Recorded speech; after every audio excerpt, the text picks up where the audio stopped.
श्री राम भक्त हनुमान की जय। हरे कृष्ण। प्यारे भक्तों, आपको मेरा प्यार भरा राधे राधे। आज हम श्रवणपान करेंगे आषाढ़ मास मंगलवार व्रत कथा यानी हनुमान जी की कथा। कथा सुनने से पहले जल्दी से चैनल को सब्सक्राइब कर लीजिएगा और बेल आइकन को याद से दबा लीजिएगा ताकि आगे आने वाली कथाओं के नोटिफिकेशन आप तक समय पर पहुंचते रहें। और ज़्यादा से ज़्यादा लोगों में शेयर कीजिएगा ताकि आपको अधिक से अधिक पुण्य की प्राप्ति हो। तो आइए पवन पुत्र हनुमान का ध्यान करते हुए कथा को श्रवणपान करते हैं। भगवान शंकर के एक अंश से वायु के माध्यम से कपिराज केसरी की पत्नी अंजना के द्वारा हनुमान जी का जन्म हुआ।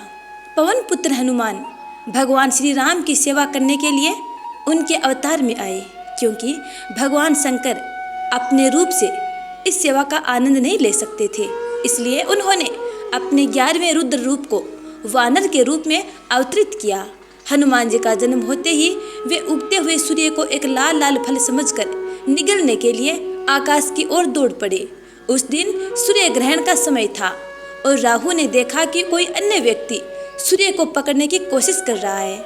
इस पर राहु ने उस आने वाले व्यक्ति को पकड़ने का प्रयास किया, लेकिन जब वायुपुत्र हनुमान जी उसके पास पहुंचे तो राहु डरकर भाग गए। राहु ने इंद्र से कहा।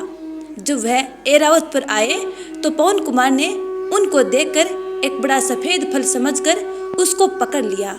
इस पर देवराज घबरा गए और उन्होंने ऐरावत पर वज्र से हमला किया। वज्र से उनकी हनु पर चोट लगने से वह थोड़ी टेढ़ी हो गई। इसके कारण उन्हें हनुमान कहा जाने लगा। जब वज्र लगा तब हनुमान जी थोड़े अचेत होकर गिर पड़े। इसको देखकर वायुदेव बहुत रोषित हुए यानी क्रोधित हो गए और उन्होंने अपनी गति बंद कर ली। इससे देवता भी बेहद चिंतित हो गए। अंत में सभी लोकपालों ने हनुमान को अमरता और अग्नि जल वायु आदि से सुरक्षित रहने का वरदान दिया, जिससे वायुदेव खुश हो गए।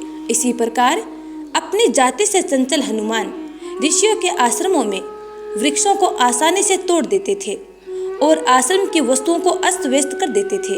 इसके कारण ऋषियों ने उन्हें श्राप दिया, तुम अपने शक्ति का अहंकार करते हो, तब तुम तबादला हो जाओगे, यानी तुम्हें अपनी शक्ति का विस्मरण हो जाएगा। जब कोई तुम्हें अपनी शक्ति की याद दिलाएगा तभी तुम्हें अपनी शक्ति की अहमियत समझ में आएगी। इसके बाद से हनुमान जी एक साधारण वानर की तरह रहने लगे। माता के आदेश पर वे सूर्य नारायण के पास गए और वेद वेदांग और अन्य शास्त्रों का अध्ययन किया। इसके बाद वे किष्किंधा में आकर सुग्रीव के साथ रहने लगे। सुग्रीव ने उन्हें अपना निज सचिव बना लिया। जब बाली ने सुग्रीव को मार दिया तो भी हनुमान सुग्रीव के साथ बने रहे। सुग्रीव के साथ रहने वाले उनके साथी ऋष्यमुख पर्वत पर रहते थे। जब वह बचपन में थे तो बार बार माता अंजना से यह गुजारिश किया करते थे कि वे अनादि रामचरित कथा को सुनाएं। उन्होंने अध्ययन के समय वेदों और पुराणों में श्री राम की कथा को भी पढ़ा था। जब वे किष्किंधा पहुँचे तो उन्हें पता चल गया कि परमात्मा ने अयोध्या में अवतार धारण किया है। अब वे बड़ी बेताबी से अपने स्वामी के दर्शन की प्रतीक्षा करने लगे। श्री हनुमान जी जन्म से ही माया के बंधनों से पूरी तरह से अलग थे। वे हमेशा अपने प्रिय स्वामी श्री राम के ध्यान में लगे रहते थे। एक दिन श्री राम अपने छोटे भाई लक्ष्मण के साथ रावण द्वारा सीता जी के अपहरण के समाचार से विचलित हो गए। उन्होंने सीता जी को ढूंढने का निश्चय किया और ऋष्यमुख पर्वत के पास जा पहुँचे। सुग्रीव थोड़ी सी चिंता में था, क्योंकि वह सोच रहा था कि बाली ने उनके जीवन को खतरे में डाल दिया हो सकता है, इसीलिए उसने हनुमान जी को बाली के पास जाकर स्वागत करने और जानकारी प्राप्त करने के लिए भेज दिया। हनुमान जी ने वीर्यवेश भाव से यह मिशन स्वीकार किया और बाली के संपर्क में आए। जब वे बाली के सामने पहुँचे और उनकी पहचान की तो उन्होंने तुरंत श्री राम के चरणों में गिर पड़े। श्री राम ने उन्हें अपने हृदय से लगा लिया और प्यार से उनका स्वागत किया। इसके बाद से हनुमान जी ने श्री राम के चरणों के पास ही अपना स्थान बना लिया। पवन पुत्र की प्रार्थना से भगवान ने सुग्रीव से मित्रता की और बाली को पराजित करके सुग्रीव को किष्किंधा का राज्य पुनः प्राप्त करने का मौका दिया। राज्य भोग के समय सुग्रीव को प्रमथ देखकर हनुमान ने सोचा कि सीता जी की खोज करने में उनकी मदद करना आवश्यक है। वे वानरों को एकत्र करने के लिए कार्यशील रूप से कदम आगे बढ़ाते हैं। श्री राम ने उन्हें अपनी मुद्रा का चिन्ह दिया, जिससे वह उनके प्रति निसंदेह निष्ठा रखते थे। जब वानर सेना को 100 योजन समुद्र पार करने का काम आया तो जांबुवंत ने हनुमान जी से उनके अत्यधिक बल का स्मरण दिलाया और कहा कि तुम्हारा अवतार खुद भगवान श्री राम के कार्य को पूरा करने के लिए हुआ है। तब वे अपनी अपार शक्ति का आभास करके उठ खड़े हो गए। उन्होंने देवताओं द्वारा भेजी गई नाग माता सुरसा को संतुष्ट करके राक्षसी सिंहिका को मारकर, जिनसे उन्हें बल और बुद्धि का ज्ञान मिला, हनुमान जी ने लंका पहुंचने के लिए कठिनाइयों का सामना किया। वे लंका के द्वार रक्षिका लंकिनी को एक घुसे में सीधा करके छोटे रूप में बदलकर रात के समय चुपके से लंका में पहुंचे। अशोक वाटिका में विभीषण जी से मिलकर पवन पुत्र हनुमान ने जानकी माता के दर्शन किए। विभीषण ने उन्हें आश्वासन दिया और तब हनुमान जी ने वन को उजाड़ दिया। रावण के द्वारा भेजे हुए राक्षसों और उनके पुत्र अक्षय कुमार को भी मार डाला। मेघनाद उन्हें ब्रह्मास्त्र में बांधकर राजसभा में ले गया। पवन पुत्र जी वहां पहुंचकर रावण से अभिमान को छोड़कर भगवान की शरण लेने की महत्वपूर्ण सीख देते हैं। राक्षस राज की आज्ञा से उनकी पूंछ में आग लगा दी गई। उन्होंने इस आग से सारी लंका को जला दिया। फिर माता सीता जी से चिन्ह रूपी चूड़ामणि को लेकर भगवान के पास वापस लौट आए। समाचार के अनुसार श्री राम ने युद्ध के लिए प्रस्थान किया। उन्होंने समुद्र पर सेतु बांधा, युद्ध हुआ और आखिरकार रावण ने अपने सभी अनुचर बंधु बांधुओं के साथ हार मानी। युद्ध में श्री पवन पुत्र जी का पराक्रम, उनकी बहादुरी और उनकी वीरता सबसे ऊपर थी। वानर सेना के मुश्किल समय में वे हमेशा मदद करते थे। राक्षस उनके गर्जना से डरते थे। जब लक्ष्मण जी को मेघनाद की शक्ति से मूर्छा आ गई, तब हनुमान जी ने मार्ग में ही पाखंडी काल नेमी को मारकर द्रोणाचल को उखाड़ फेंका और इस प्रकार संजीवनी औषधि लाने से लक्ष्मण जी पुनः चेतन हो गए। जानकी जी को मिलाने का सौभाग्य और श्री राम लौट रहे हैं, इस खुशखबरी ने भरत जी को गर्वित किया। यह गर्व प्रभु ने अपने प्रिय सेवक पवन पुत्र को ही दिया। हनुमान जी विद्या, बुद्धि, ज्ञान और पराक्रम के प्रतीक हैं, लेकिन उनका आत्मसम्मान कभी बढ़ नहीं गया। जब वे अकेले लंका को जलाकर रावण का समापन किया और प्रभु के पास वापस आए, तो प्रभु ने पूछा, तुमने ऐसा कैसे किया कि तुमने त्रिभुवन विजयी रावण की लंका को जला दिया? तब पवन पुत्र हनुमान का उत्तर था, बस मेरे प्रभु श्री राम का नाम। और उन्होंने कहा, जब तक पृथ्वी पर श्री राम की कथा रहेगी, तब तक पृथ्वी पर रहने का वरदान हनुमान जी ने स्वयं प्रभु से मांगा है। श्री राम जी के अश्वमेध यज्ञ में अश्व की रक्षा करते समय अनेक महासंग्राम हुए और उनमें हनुमान जी का पराक्रम ही सर्वत्र विजयी था। एक बार हनुमान जी को माता सीता ने एक माला दी। हनुमान जी ने उस माला को उलट पुलट कर देखा, फिर उसके एक एक रत्न को निकालकर अपने वज्र सदृश दांतों से तोड़ तोड़ कर देखने लगे।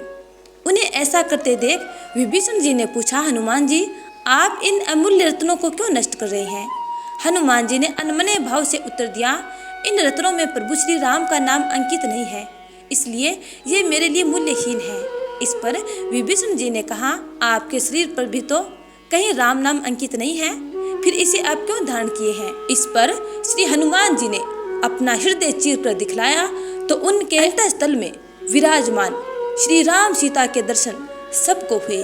तो प्रेम से बोलिए, हनुमान लला की जय, पवन पुत्र हनुमान की जय। अब सुनते हैं अगली कथा। एक बार नैमिषारण्य तीर्थ में 80,000 मुनि एकत्र होकर पुराणों के ज्ञाता श्री सूत जी से पूछने लगे, हे महामुने, आपने हमें अनेक पुराणों की कथा सुनाई है, अब कृपा करके हमें ऐसे व्रत और कथा बताएं जिसके करने से संतान की प्राप्ति हो तथा मनुष्य को रोग शोक अग्नि सर्व दुख आदि का भय दूर हो, क्योंकि कलयुग में सभी जीवों की आयु बहुत कम है।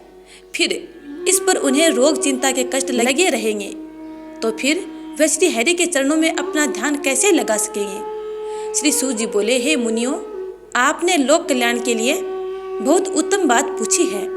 एक बार युधिष्ठिर ने भगवान श्री कृष्ण से लोक कल्याण के लिए यही प्रश्न किया था। भगवान श्री कृष्ण और युधिष्ठिर का संवाद तुम्हारे सामने कहता हूँ, ध्यान देकर सुनो। एक समय पांडवों की सभा में श्री कृष्ण जी बैठे हुए थे।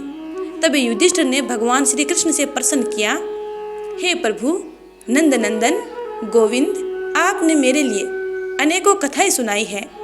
आज आप कृपा करके ऐसा व्रत या कथा सुनाएं जिसके करने से मनुष्य को रोग चिंता का भय समाप्त हो और उसको पुत्र की प्राप्ति हो।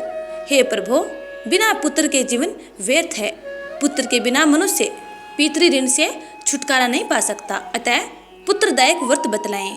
श्री भगवान बोले, हे राजन, मैं एक प्राचीन इतिहास सुनाता हूँ, आप उसे ध्यान पूर्वक सुनो।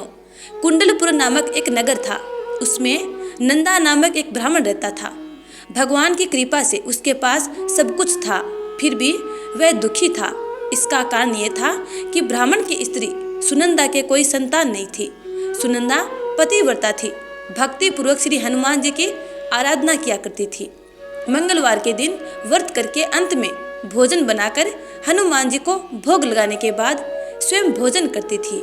एक बार मंगलवार के दिन ब्राह्मणी घर के कार्य की अधिकता के कारण हनुमान जी को भोग न लगा सकी, तो इस पर उसे बहुत दुख हुआ। उसने भी कुछ नहीं खाया और अपने मन में प्रण किया कि अब तो अगले मंगलवार को ही हनुमान जी का भोग लगाकर अन्न जल ग्रहण करूंगी। ब्राह्मणी सुनंदा प्रतिदिन भोजन बनाती, श्रद्धा पूर्वक पति को खिलाती, परंतु स्वयं भोजन नहीं करती और मन ही मन श्री हनुमान जी की आराधना किया करती थी। इसी प्रकार 6 दिन गुजर गए और ब्राह्मणी सुनंदा अपने निश्चय के अनुसार भूखी प्यासी निराहार रही। अगले मंगलवार को ब्राह्मणी सुनंदा प्रातःकाल ही बेहोश होकर गिर पड़ी। ब्राह्मणी सुनंदा की इस असीम भक्ति के प्रभाव से श्री हनुमान जी बहुत प्रसन्न हुए और प्रकट होकर बोले, सुनंदा, मैं तेरी भक्ति से प्रसन्न हूँ, तू उठ और वर मांग। सुनंदा अपने आराध्य देव श्री हनुमान जी को देखकर आनंद की अधिकता से व्याकुल हो श्री हनुमान जी के चरणों में गिरकर बोली, हे प्रभु, मेरी कोई संतान नहीं है, कृपा करके मुझे संतान प्राप्ति का आशीर्वाद दे, आपकी अति कृपा होगी। श्री हनुमान जी बोले, तेरी इच्छा पूर्ण होगी, तेरे एक कन्या पैदा होगी, उसके अष्टांग प्रतिदिन सोना दिया करेंगे। इस प्रकार कहकर श्री हनुमान जी अंतर्ध्यान हो गए। ब्राह्मणी सुनंदा बहुत हर्षित हुई और सभी समाचार अपने पति से कहा। ब्राह्मण देव कन्या का वरदान सुनकर कुछ दुखी हुए, परंतु सोना मिलने की बात सुनी तो बेहद प्रसन्न हुए। विचार किया कि ऐसी कन्या के साथ मेरी निर्धनता भी समाप्त हो जाएगी।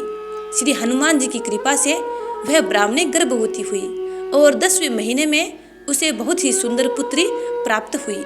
यह बच्ची अपने पिता के घर में ठीक उसी तरह बढ़ने लगी जिस प्रकार शुक्ल पक्ष का चंद्रमा बढ़ता है। 10वें दिन ब्राह्मण ने उस बालिका का नामकरण संस्कार कराया।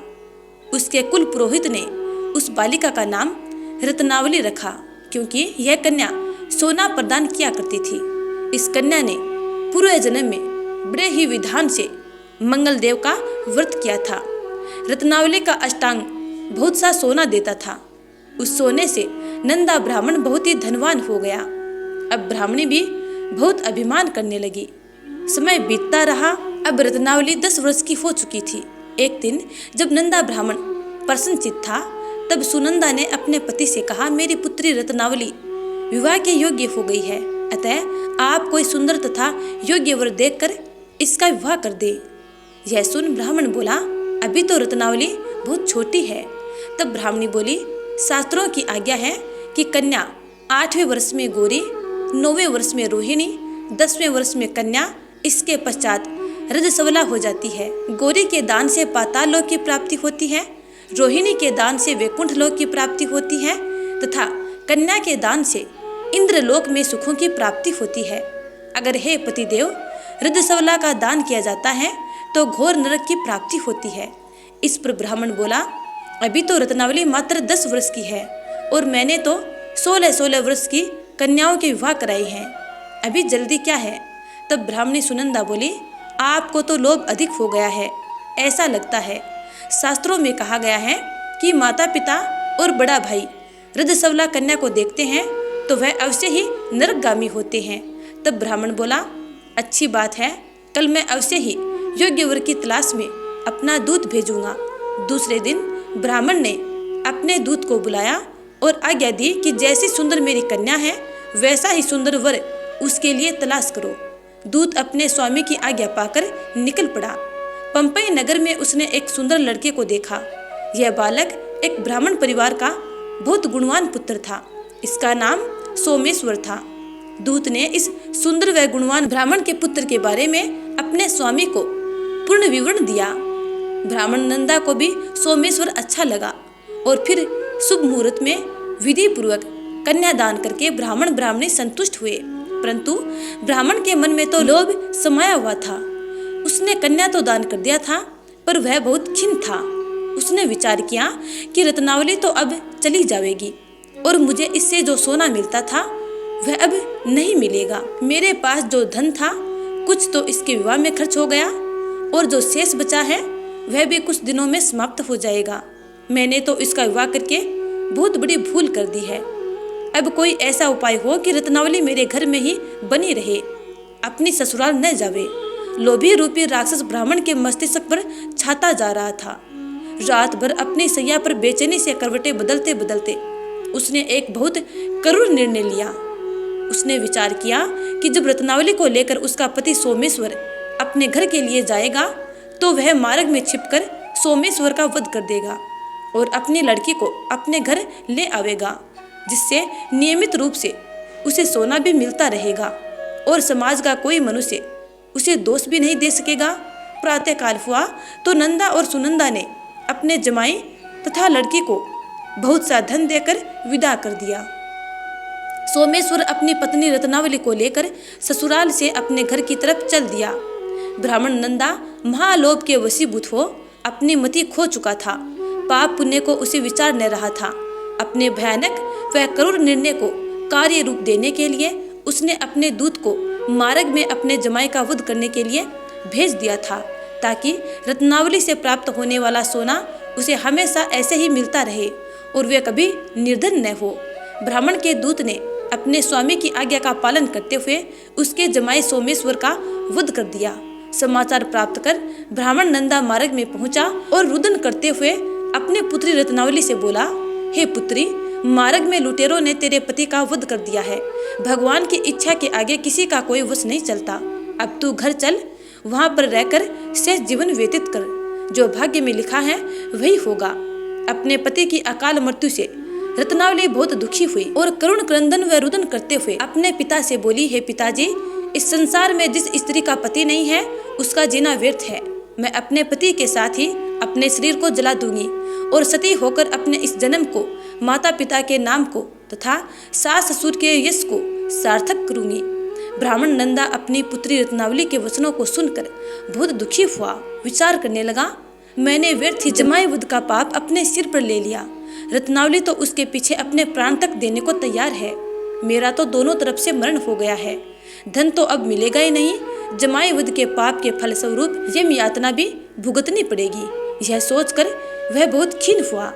सोमेश्वर की चिता बनाई गई। रत्नावली सती होने की इच्छा से अपने पति का सिर अपनी गोद में रखकर चिता में बैठ गई। जैसे ही सोमेश्वर की चिता को अग्नि लगाई, वैसे ही प्रसन्न हो मंगल देव वहां प्रकट हुए और बोले, हे रत्नावली, मैं तेरी पति भक्ति से बहुत प्रसन्न हूँ, तू वर मांग। रत्नावली ने अपने पति का जीवन दान मांगा।